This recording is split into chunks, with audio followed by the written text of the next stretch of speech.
How's it going, everybody? It's Pilot Fame, and we are back with the last video of the Fantasy Premier League season for 22-23. Game Week 39, as I call it, the season review. We're going to take a look at how the season went as a whole. I think we finished on a pretty good note, and I think it was pretty good, our finishing position, based on where we were in the entire season, for the majority of it at least. We're going to take a look at how we did in the final game week. We're going to see what transfers we made. We're going to look at all our predictions and that sort of stuff for the game week and how we did basically across the whole season. And we're also going to take a look at a bunch of various different review tools to see how we did on captaincy, kind of where we were at certain points in the season, how our chips were effective, all that sort of stuff, which is going to be very interesting to see how we did. I think overall, I think we did okay. Our finishing point was not entirely where we wanted to be, but nonetheless we did make a nice surge towards the end, allowing us to get into a decent enough position for the FPL season. If you haven't done so already, make sure to hit that like button, subscribe channel if you are new, and if you haven't done so already, make sure to leave a comment down below as to what type of content you would potentially like to see next season, or what you think a good rank is for the season, and post your rank as well. Also, make sure to give us a follow over on Twitter and Twitch. It's PilotFlame226 on all platforms, so make sure to check those out as well. So, without further ado, let's see how we did in the final game week of the season. So this is how the team ended up on the final day of the season. We finished overall with 2,510 points, getting a total of 66 on the final day. Game week rank of 521k, which is pretty good score to end the season.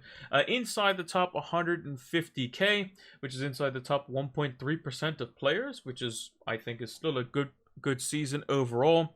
Everyone talks about, top 10k and all that sort of stuff, but that would be nice to obviously get into. Top 100k was kind of what I was aiming for based on my position, probably midway through the season, if I could get there. And we did have a pretty valiant effort at it, but overall coming up just short for that one. We only made one final transfer on the final day of the season, which was basically take out Erling Haaland and bring in Harry Kane and captain him, which worked out quite well for us. Overall, though, David De Gea, 7 points, getting a penalty save on the final day of the season was quite good. Trent Alexander-Arnold with the 4 points, Estupiñán, Trippier. Defense wasn't really that great. Neither was the midfield, was much better. Salah with just the 5 points. Mars, Rashford, McAllister all getting 2 points. Watkins getting 9 points definitely helped out, but Kane's 32 definitely did a bulk of the work, to be honest. And unfortunately for the Premier League season, a lot of it was already kind of decided, apart from really like who was going to get promoted and relegated. And that was kind of where my main attention was on the final day, like kind of looking at those sorts of games. Everton, Leeds, and Leicester. Congratulations for Everton staying up in the Premier League, and commiserations to Leicester and Leeds, who were demoted to the Championship. Also, congratulations to Luton Town, as well as Sheffield United and Burnley for being promoted. And I have to say this as well, as much as it pains me, congratulations to Manchester City, and I should say, more importantly, Pep Guardiola and his players and his coaching staff for doing what was deemed the almost impossible in winning the treble. I say him and his player staff because obviously they do have some kind of dubious financials behind all of their doings in the Premier League, but we'll leave that for a completely separate discussion. But congratulations to them. You'll also see my video for how I'm basically going to be reacting to my predictions from the beginning of last season, and who I predicted to win everything, and what teams to get relegated and that sort of stuff. Pretty sure I had some okay takes, but I also had some pretty bad ones too, from what I remember of that video. But that'll be coming out later on, either this week coming or the following week, something like that. So make sure to stay tuned for that, as well as a couple other videos, because it probably 2 to 3 weeks time FPL is going to be out again anyway, because at the time of recording this is Saturday, the 17th of June, so FPL is probably only 2-3 weeks away at most anyway, before at least they start leaking prices and that sort of stuff, because the fixtures are out, and we'll have a reaction to that as well in the one of the next couple of videos, so make sure to stay tuned for that. So yeah, overall 66 points on the final day, a green arrow inside the top 150k, top 1.3% or thereabouts of players. Won my family mini league, which is nice. So that's always good to do. In terms of our predictions, let's go through those on the final day. Let me see if I can bring up a new window off to the side here. Because I have to remember what I predicted for the final day of the season, to be honest, if I did put it out there. Also, shout out, Flames Recruits League, Jeff Schlagenhauf, I think is how you pronounce his name, getting 2,588 points, winning the Flames Recruits League by a total of 6 points over Jaden Russell. So congratulations to Jefe United, as his team was named. You will be in the description of all the YouTube videos and in the Hall of Fame. I'm not sure who won the if there was a Flames Recruits Cup, if I remember putting that out, but I will take a look at that. Did I do predictions on the final day? Actually, I don't think I did. Or if I didn't, I didn't post them, so. So let me see how I did overall, because I have my notebook here. So basically the way our scoring system worked is, just looking through the points now, basically the most points you can get for a correct prediction is if you got the exact result right, which was you get 3 points for that. So had I predicted, let's say, Arsenal 5-0 over Wolves, you get 3 points. If I just predicted Arsenal win 1-0, I get 1 point because I predicted at least the correct result, and anything else in that was 0 points. So the most points I ever actually got in a single game week, I want to say, is game week 10.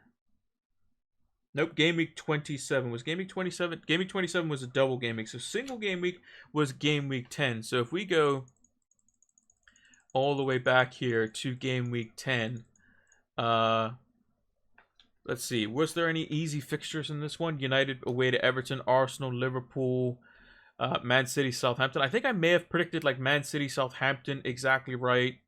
I think maybe I predicted the Arsenal Liverpool result right, I think maybe.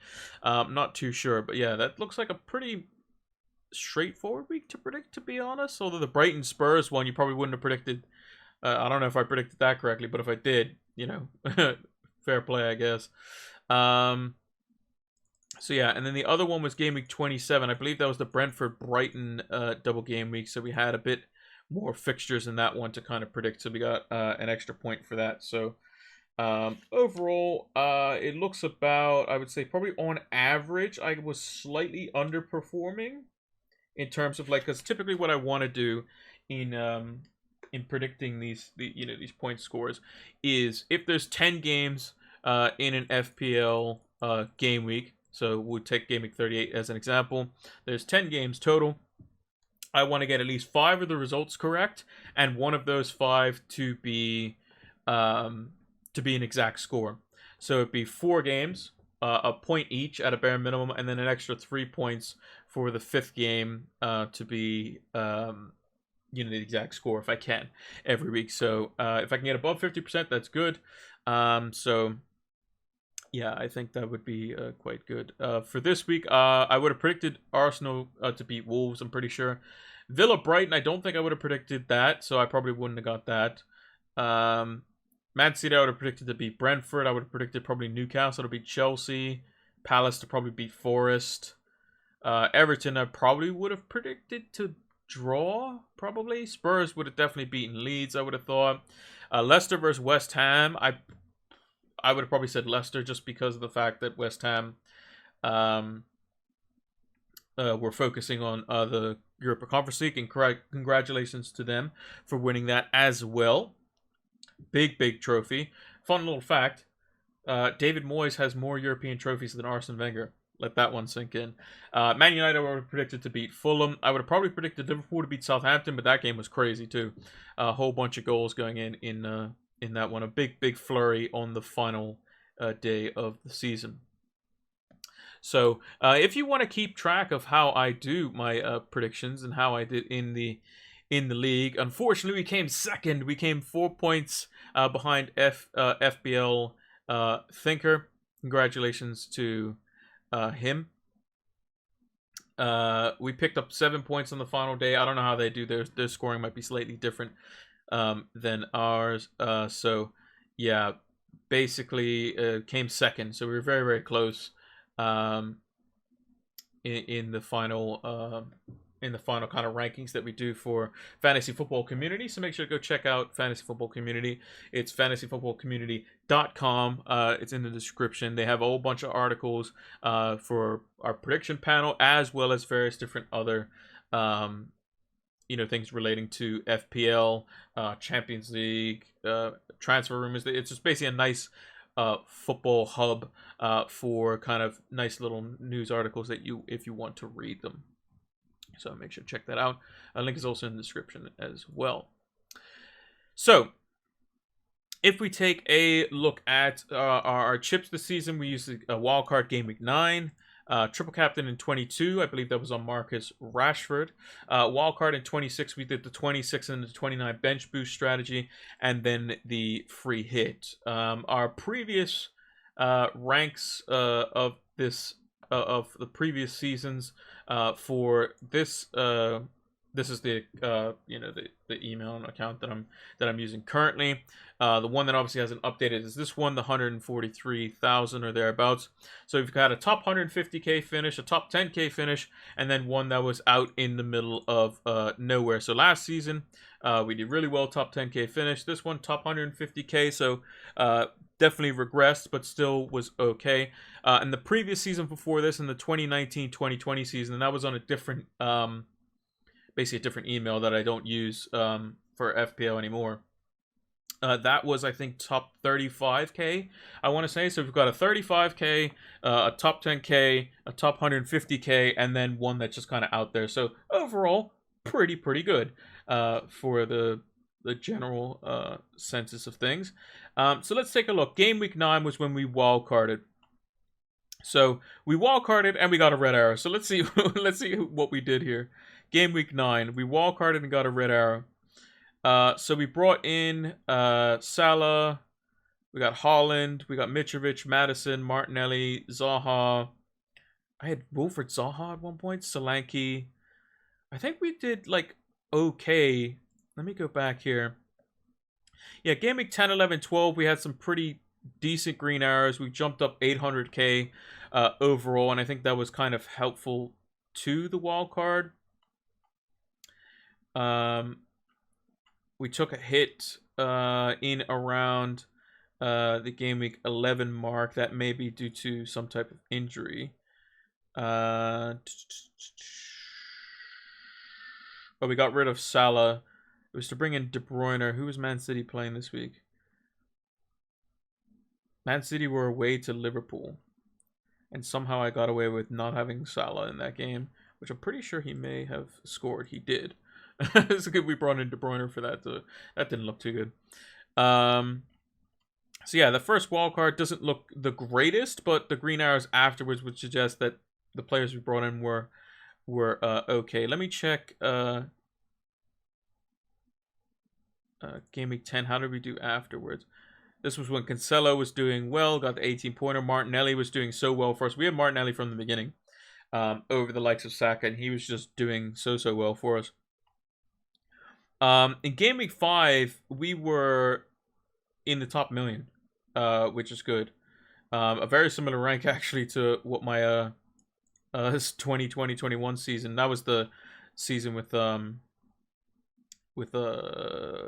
it the lockdown season? No, the one I got top 35k on the different email was the lockdown season when Liverpool won the Premier League. We try to forget those things.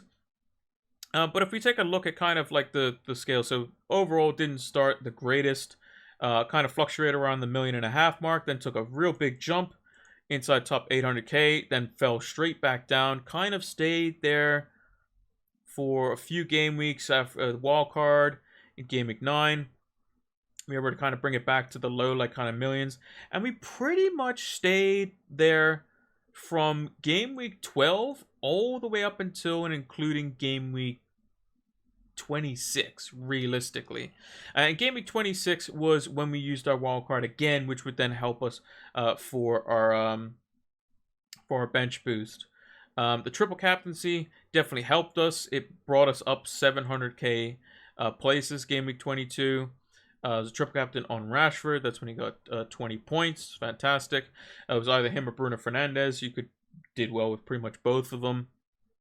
That was when Man United had the double versus Palace and Leeds. Rashford got a goal and assist in the first game and got a goal in the second one, getting himself some bonus points in those. So the triple captaincy, I would say, was quite successful. First wild card, not the greatest. Didn't really propel us onwards. But then we had the bench boost in game week 29. So we're on a sea of green for after the second wild card, which I would say is quite successful. Game week 29 saw a 300k rank rise on the bench boost. We got a total of, what's that? Even if you said, okay, Sven Botman over Henry because Newcastle are a better team, and Watkins over Ferguson, De Gea and Kepa got the same amount of points, that would have been 7 plus 8 because Ferguson's plus Kepa's points, 7 plus 8 is 15, plus Rico Henry's 3 is 20, 18, sorry, plus Ben Mee is 21 points. But I would have played Ferguson over Watkins in game week 29. Because Watkins had Leicester away and Chelsea away, which is much tougher fixtures than what Brighton were playing, which was Bournemouth away and Brentford at home. So I would have done this every day of the week if it was a single game week. And, it was or not a single game week, but if I could only choose one, I didn't have my bench boost, I would have picked Ferguson anyway. Would have lost out on the deal, obviously. But in terms of actual bench boost points, we got 8 plus 9 is 17, plus 17 is 34, plus 3 is 37. If I've done the math correctly there, which probably I haven't, but close enough. Bench boost was definitely successful, I would say. Then a game week 30, small green, then a decent green in 31, a very good green of 100k in 32. This was where we did our free hit. We did a free hit. We captained Salah. We had Isak. Unfortunately, Castagne on our bench wasn't ideal. This was Sam Johnston doing well. This was Fabian Schär getting 2 assists in 32, I believe. Getting 2 assists versus Spurs in their 6-1 win. Saka getting 13 points. Martinelli getting 9. I believe this is if Odegaard, did he get any points? He did end up scoring in that one. In the Southampton fixture there. But overall, a very successful free hit team, which I don't remember. I don't think I've had a very good free hit team since this one. So, in the 4 years that I've played in FPL, I don't think I've had like a really, really good free hit team, which that one was. A slight dip in game week 33. Let's see what this one was about. Basically just the high-end players in Rashford and Haaland scored and not much else went on. So unfortunate there. 34, 35 saw us recuperate those points back. 36, a marginal red arrow, basically a gray arrow. And then a green in 37, where we took a 4-point hit. I believe this was to bring in Alvarez and somebody else. Who did we bring in? Alvarez. It was Alvarez and somebody. I think we got rid of Isak and we got rid of... I want to say it was like a midfielder or something like that. Maybe it was a defender. I'm not too sure. But we brought in Alvarez. I can't really see it. But we got a little small green even with a hit there. And then on the final day, as we saw, very decent green. In terms of off the top 100k, I want to say I was still like 20 points or so. So definitely would have been difficult to do that. So overall, in terms of our chip usage, our bench boost, free hit, second wildcard, and triple captain were all very successful. First wildcard, not the greatest. So we may have to improve on that. That was probably why we stagnated, as we can see, from pretty much when we used the wild card. We kind of bobbed up and down. We like got a few greens in a row, but then we kind of just stayed put from game week 12 up until and including game week 26, and then we kind of made a big surge in when we did our second wild card and bench boost afterwards. So maybe I gotta work on using my wildcard better in the first half of the season. Would be nice. Now let's move into kind of the review site. So we have FPL optimized here. Unfortunately, I don't have FPL review. The site is under repair, or it's like being fixed or something rather for the next season, which is a shame because it's a nice graph. It basically took too long to do the do this video. So it basically shows like you know, all the different players, how many times they were in a lineup, how many times you benched them, how many times you captained them, the amount of points you gained from them, all that sort of stuff, which is quite nice. So in terms of players that were in our lineup week in, week out, Haaland 31 times, Martinelli 29 times, Trippier 26 times, Rashford 17, Salah 19, Cancelo, Trent 15 and 16, Matoma 14 times, Jesus 13. Harry Kane, I would say, is probably the most the weirdest one. We only had Kane in our team in 11 game weeks, which is a bit of a weird one because Kane scored in 26 of the 38 different game weeks, and scored a total of, what was it, 30 Premier League goals this season, which is crazy to think about when you have Haaland as well. But I think the only mistake that we had where we didn't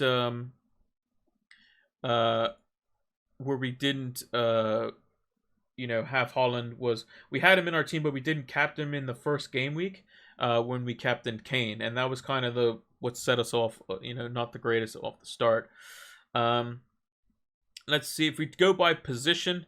Our most you know, played player in our team by a long shot was Kieran Trippier. I think that'd be the same for most people. Didn't gain many points off Kieran Trippier overall. Gained more off Trent, and he was only in our team 16 times. If we have midfielders, Martinelli was actually by a mile. We got so many points on Martinelli for the majority of the season. He was quite good. You see, he was kind of pretty much a mainstay. Saka, Matoma, Rashford, Salah, and Martinelli were kind of our main players there. We kind of, the fact that I had Zaha for 8 weeks was kind of weird. Got some decent points gain off of him though. 11 points isn't the worst. Anything in double digits is always good. I remember Neto first part of the season, that was pretty bad.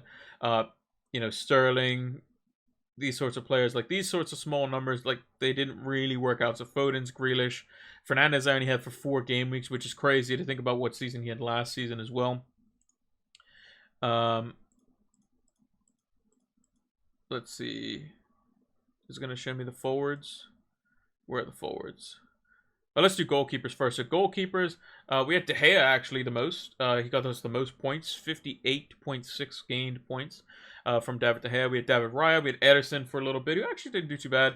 Kepa was, we lost points actually playing Kepa, which is amazing considering how well a lot of managers did do with him. Same with Ward. I think we had the Everson-Ward combo for a brief period of time, but then realized that quickly wasn't working. Ramsdale for a few weeks. Dean Henderson, it was late on him. We were very late on goalkeepers and defenders, I want to say, this season. At least that's the way it seemed. Forwards, Haaland, Jesus, and Kane were our top 3. Watkins we had for a little spell. We had him for a good spell. In terms of our most bench players, we benched Andreas Pereira, but we still gained points from him. Ward and Kepa, we lost points from benching. And a bunch of other players were in the single digits. And we still, as long as we gained points from a lot of players, our most effective gains was De Gea, Martinelli, Kane when we did have him. That's probably attributed to the latter part of the season, I would think. Raya, Matoma, Salah, De Bruyne all did well for us when we did have them. Our losses, though, we actually only ever lost out on, 5 players there. Kepa, Castagne, that was the 1 week where we benched him because he was on our free hit team, which is unfortunate. Ward, Eze, I think we had him for 1 week and he was on our bench. There's a lot of free hit players. So overall, not the worst. to be honest. But we would like to see players like Gakpo, who we have for 1 week, Wilson, De Silva, like those points gains are just not ideal, basically, overall.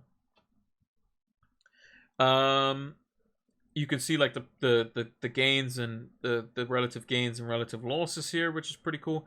Luck per player. So let's see this. So our overall luck with our players. So the most luck we had with players was actually Martinelli, Mitrovic, De Gea, and Rashford were all above like the 10 plus points there, because I think Mitrovic missed 4 penalties this season, and I don't think I had him for any of them, which is pretty crazy to think about. In terms of our worst luck was Sterling and Bruno Fernandes. I remember Sterling. Kepa was also not great either. Martial were pretty unlucky with. Robertson we were pretty unlucky with as well, which is unfortunate. Trent's in there as well, although I think I did pretty good with him, all things considered, but potentially could have got more. But yeah, Bruno Fernandes was very unlucky. Could have had so much more towards the end of the season when we did have him. Sterling, we bought him in and captained him, and I think it was a double game week where they had Man City and like Fulham or somebody like that. It was like Man City at home, Fulham at home, or something like that. It was a double game week. And Sterling literally goes into a challenge versus John Stones and literally pulls his hamstring on the first challenge of the game, and I had him captain. So it's like, all right, well, a bit unlucky there.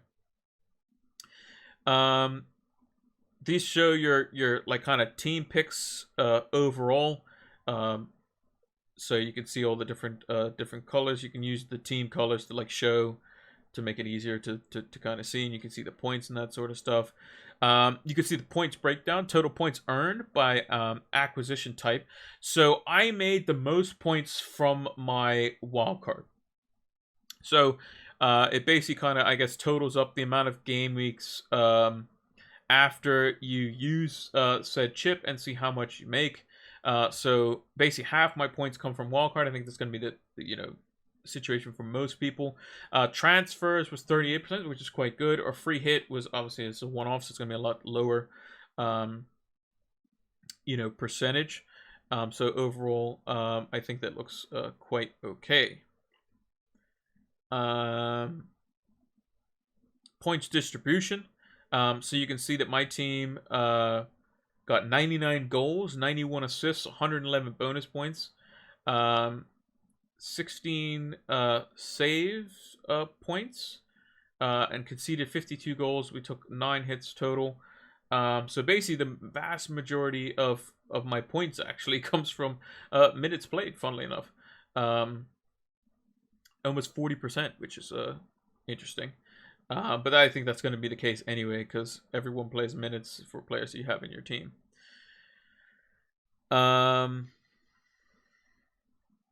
If we take a look at so the most clean sheets that we got in a single game week was game week 27. That was the Brentford Brighton double. We got 8 in that one, which is pretty cool. Alongside game week 29 and game week 34. Those were all double game weeks, so that makes sense. Most goals we ever had in a game week was game week 29, again, a double game week. Most assists was game week 36, which was another double game week. We had 8 assists in that game week, which is quite good. The least number of goals, in game week 7, we had no goals, no assists, and that was mainly due to the fact that there wasn't a game week then. But game week 35, only 1 goal in that one, tied alongside game week 19, and game week 26, actually when we wildcarded, funnily enough, alongside game week 6.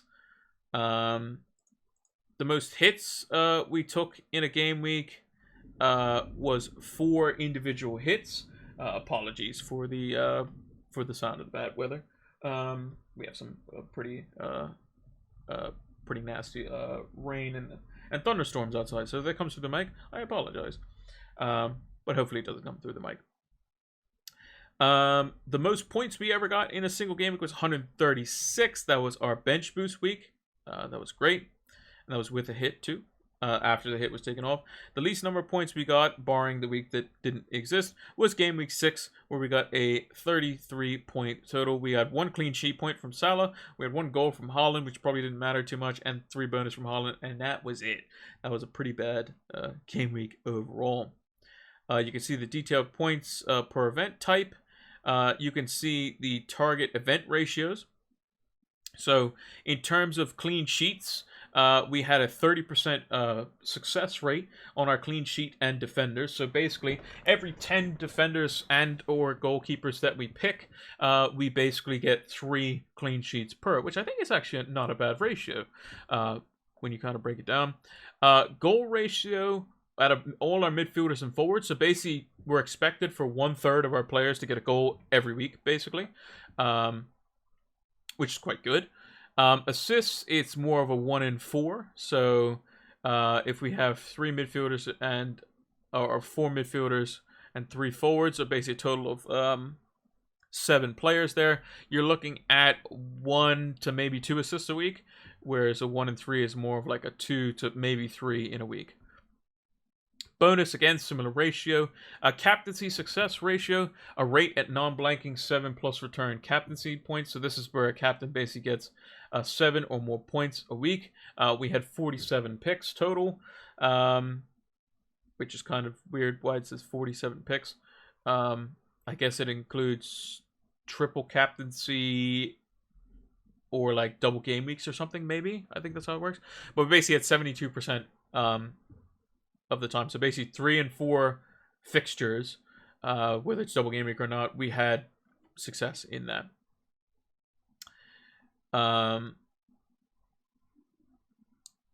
Then you can see some success stats as well. We can look at the timings of ownership of like key players that we had. So Erling Haaland.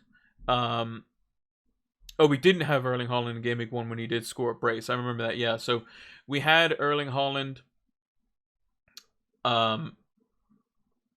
We didn't. That was the only game week we didn't have Erling Haaland when he was playing. Basically,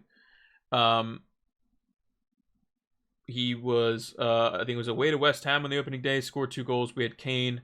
I think Kane scored 1 maybe in that one. But yeah, we didn't have Haaland, and then we swapped him out for Haaland in game week 2.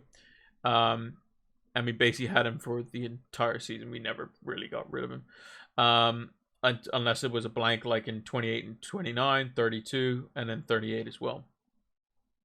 Rashford, we had him in for a good majority of the weeks when he was doing really well. So post World Cup from 17 to 24, we had him on for that, and then the triple captaincy in game week 22. Salah, beginning of the season again, some okay returns there. This was we captained Salah game week 1. That's what it was.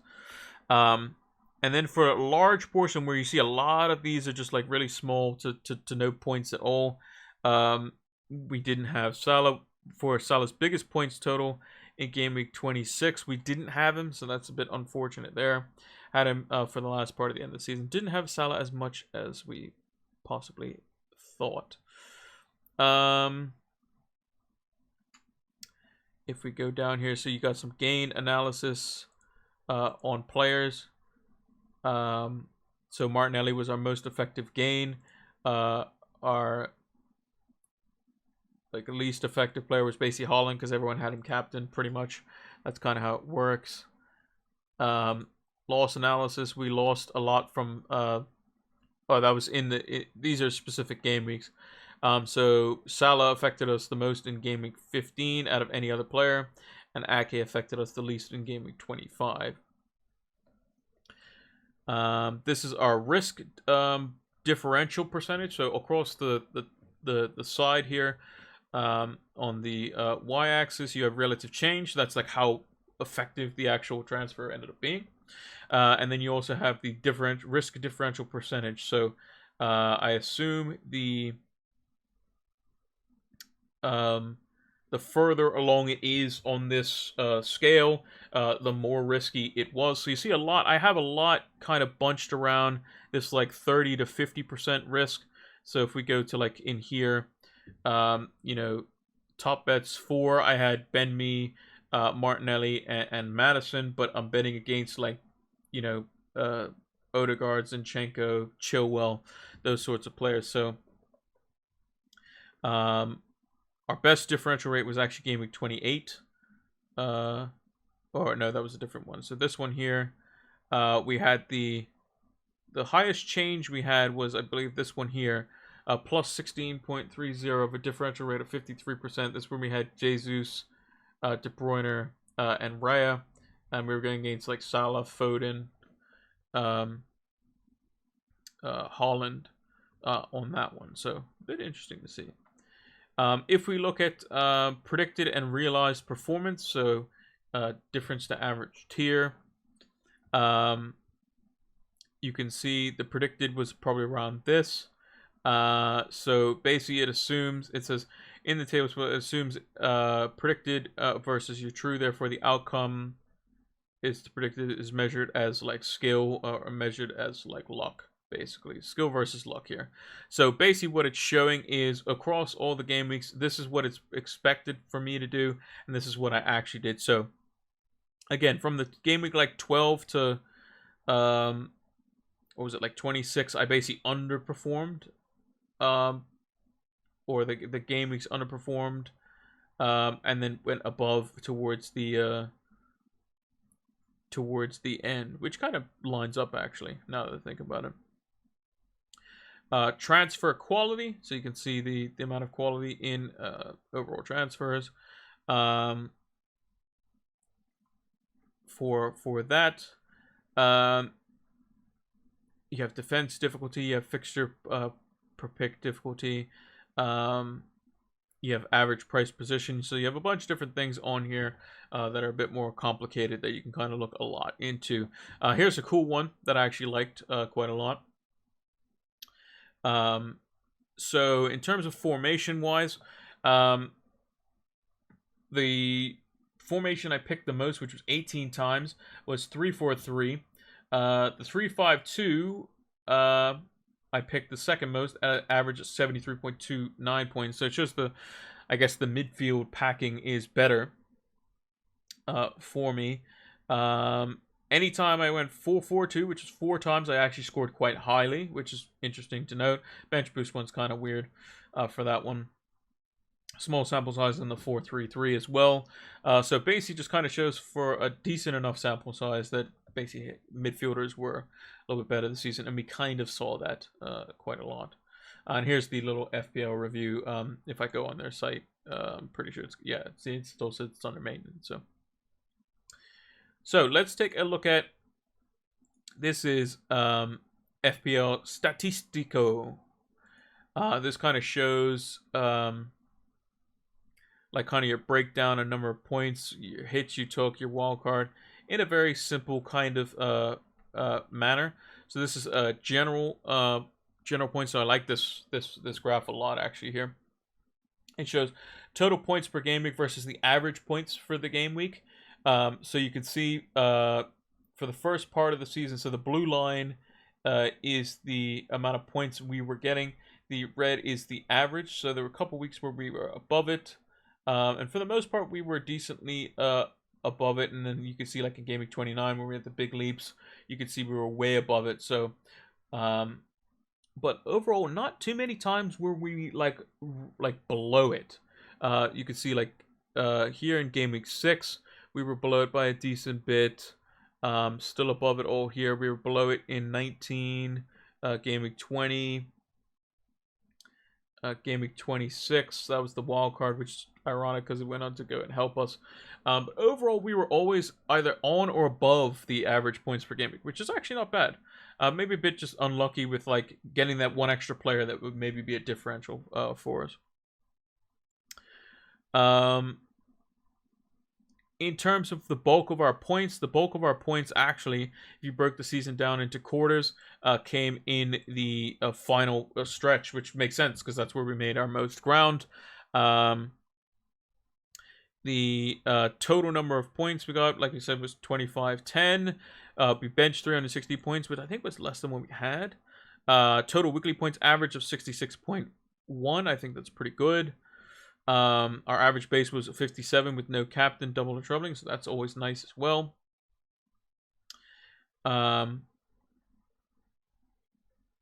Let's see. Total captain points was 670. which is, I think, a decent score. It says possible captain points if you always used your vice captain instead would be 634. So we definitely were better at picking our captain than our vice captain for sure. Possible captain points if you always captain the highest game week score. Obviously, that's not as realistic. So, which is a bit unfortunate. Captaincy scores. So the majority of our captaincy points were around the 7 to 24 point mark, which is actually quite good, and that's mainly because of Erling Haaland, realistically. We only had 6 times where we were 6 points or less. We only had 1 time where it was 0 or negative, basically, which is, we obviously want to minimize that to none, basically. And you can see our captaincy point kind of graph. We had a few pretty good high ones. Last game week of the season was, I think, 3rd highest overall in the season, 32.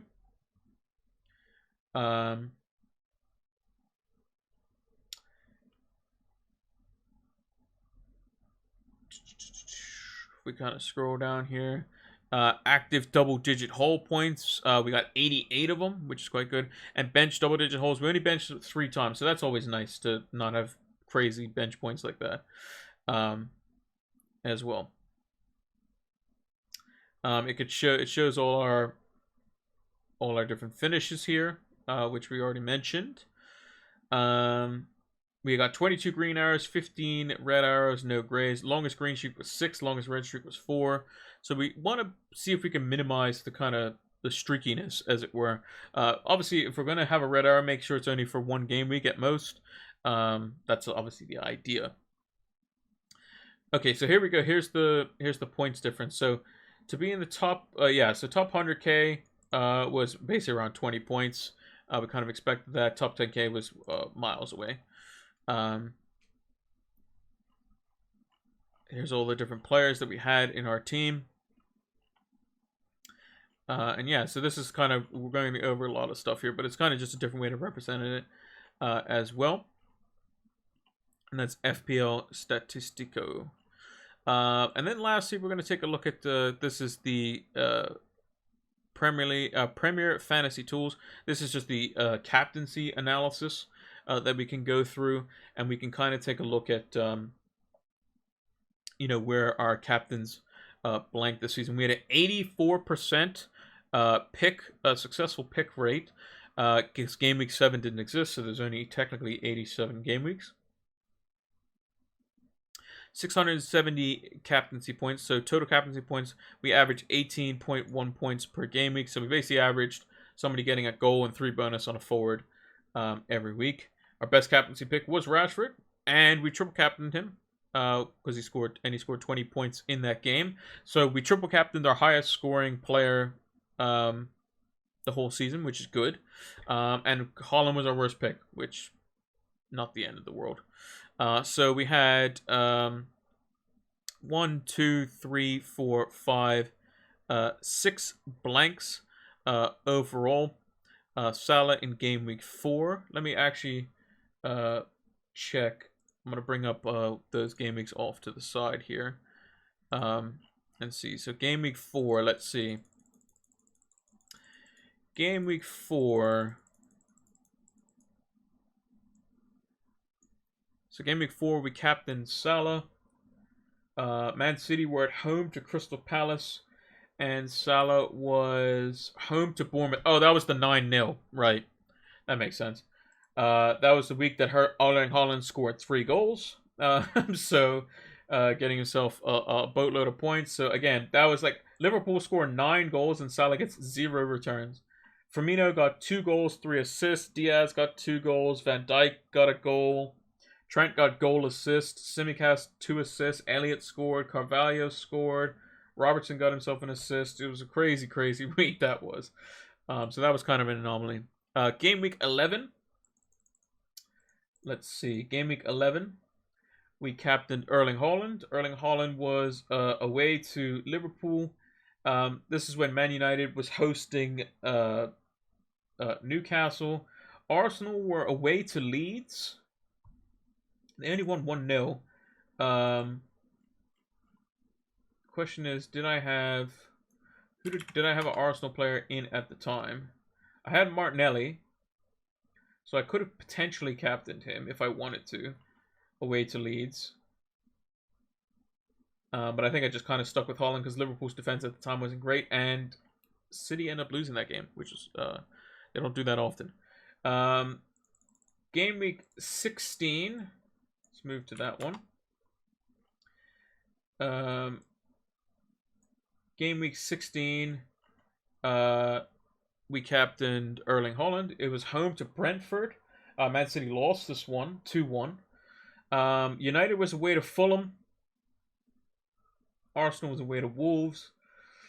Liverpool was at home to Southampton. So this was potentially a game where Salah captainers could have done well. He didn't get anything in that one, though. Darwin scored twice. Firmino scored once. Robertson 2 assists. Elliott with an assist as well. Haaland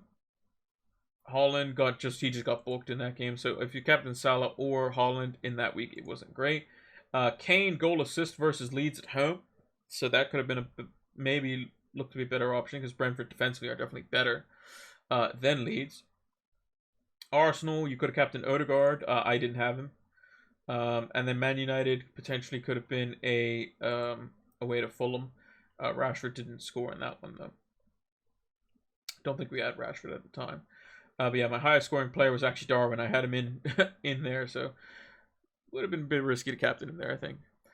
Game week 19, I went with Raheem Sterling. This was the Chelsea double versus Man City and Fulham, like I said.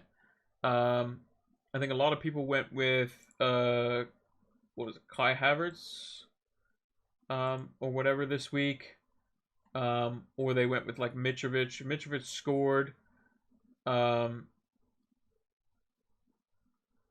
got booked, so he got suspended for the second game. So again, not the end of the world. Did we have Mitrovic? We didn't have Mitrovic in that game. We kind of banked against him. But yeah, I captained. Let's see. It was game week what? 19. Where's 19? Yeah, I captained Sterling. I could have captained, I guess, Pereira. Could have captained Cucurella. I guess I don't know, but yeah, that was kind of a bit of a bad one. Game week 24. Game week 24. We captained Erling Haaland, who was away to Forest, and they drew 1-0. United was at home to Leicester. Could have captained Rashford. I think Rashford got 2 goals and an assist in that one. No, just 2 goals, and he got some bonus. So yeah, again, Haaland away seems to not be the greatest, even though he was versus Forest. I guess I made it a little bit more sense. Would have been better off captaining Kane, who got 5 points that week, where Rashford got 15, so that would have been a huge jump. And then game week 35, Erling Haaland. Let's see. Game week 35. Man City were at home to Leeds. Okay, so there's no real issues there. Mahrez got 10 points, though, so we were happy about that. Salah got 10 points, so if you went Salah at home to Brentford, you got a goal for your captaincy there. But we had Mahrez that week, so it wasn't the end of the world. We got a green arrow, so overall captaincy was quite good, but that was mainly due to the fact that when we captained Haaland, he did pretty well. Game week 36 could have been better because we could have got Wilson instead. But overall, when we did captain somebody, they did pretty well on the whole. Like if you look at just like the numbers that we got here, so like every week with captaincy, you got 110 from Haaland there, 110 from Salah there, 10 from Haaland there, but basically we're getting 12 points, 14 points, 16 points. We're getting a lot of points. That's mainly due to the fact that you got people like Haaland scoring a brace every week and bazillion points and all that sort of stuff. So pretty crazy. But 84% on captaincy, I think that's the highest that I can remember in terms of points wise. It's just a couple of weeks where we could have had higher captaincy points if we had gotten if we had chosen Haaland instead of Salah in this one.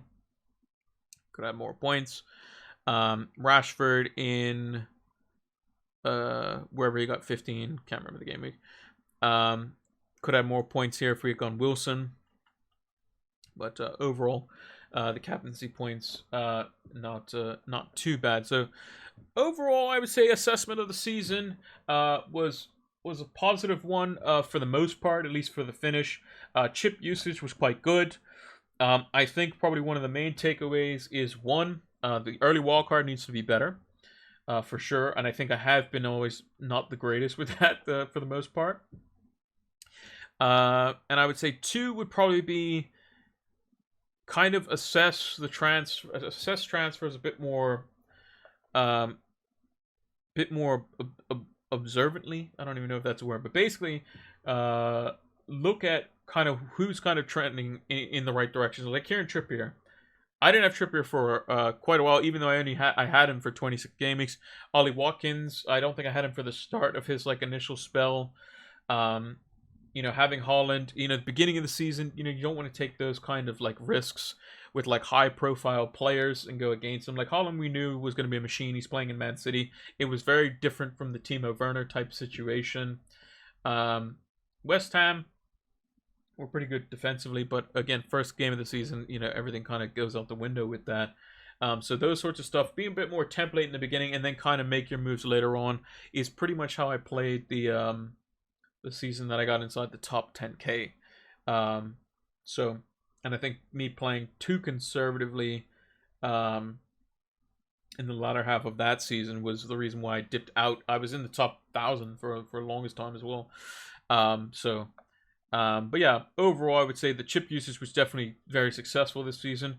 It was pretty templated out, which kind of, I guess, made it easier for a lot of people's a lot of managers chips to kind of go well. And we saw a lot of managers who did stagnate, like myself, for the first half of the season or more. It was their first wildcard that wasn't very successful, or it's just like the differential players that were kind of a bit kind of weird. Which is why I think that the pricing needs to be bang on this coming FPL season. We'll talk about what I think some player prices should be in the coming weeks. We'll probably do that in a week or so's time, and kind of pay attention to all of that fun stuff coming up, because FPL is literally only around the corner. Like I said, today is the 17th that we're recording of June, and FPL is probably going to be out first or second week of July, so right around the corner. But yeah, that's going to do it for our season review. Thank you for watching our 22-23 FPL season review. Hopefully you all enjoyed that one. It was a lengthy video, but one that needed to be done to kind of assess the season. Overall, I thought I did okay. And when you kind of back it up with the stats and see that you were in the top 1.3% of all FPL managers, I think that's not too bad. But we can only strive for better next season. Hopefully it's going to be a bit more normal. Hopefully, having a World Cup in the middle of the season, a couple game weeks being kind of cancelled due to the passing of the Queen in the UK. All this sort of stuff kind of made it a very wacky season. Getting the kind of the free wild card in the middle of it too was another thing as well that I didn't even touch on, because it just there's so much stuff going on in this season. So hopefully, fingers crossed, things are a bit more normal this coming FPL season in 23-24. If you haven't done so already, make sure to hit that like button, subscribe channel if you are new, and take a look at our Twitter and Twitch. It's PilotFlame226 on all platforms. Our next video is going to be looking at the fixture announcement. So we'll make sure to check that one out as well. That'll probably be coming sometime in the next week. We're also going to be doing my reaction to my predictions for the season as well. So we went through all the different cup winners, who's going to get promoted, who's going to get relegated, all that sort of stuff. So we're going to look at that as well as a video on how to fix Manchester United. And then probably in a few weeks' time, we will start to see some price reveals. If they do it the way they did last season, it's going to be similar to that format, which will be basically they do like 4 or 5 players from each team in bunches of like 5 teams, and they do that for 4 days, and then they release FPL basically. So once we start to know that, then we will know that FPL is soon come. So Make sure to go check out all the platforms. And until next one, take care.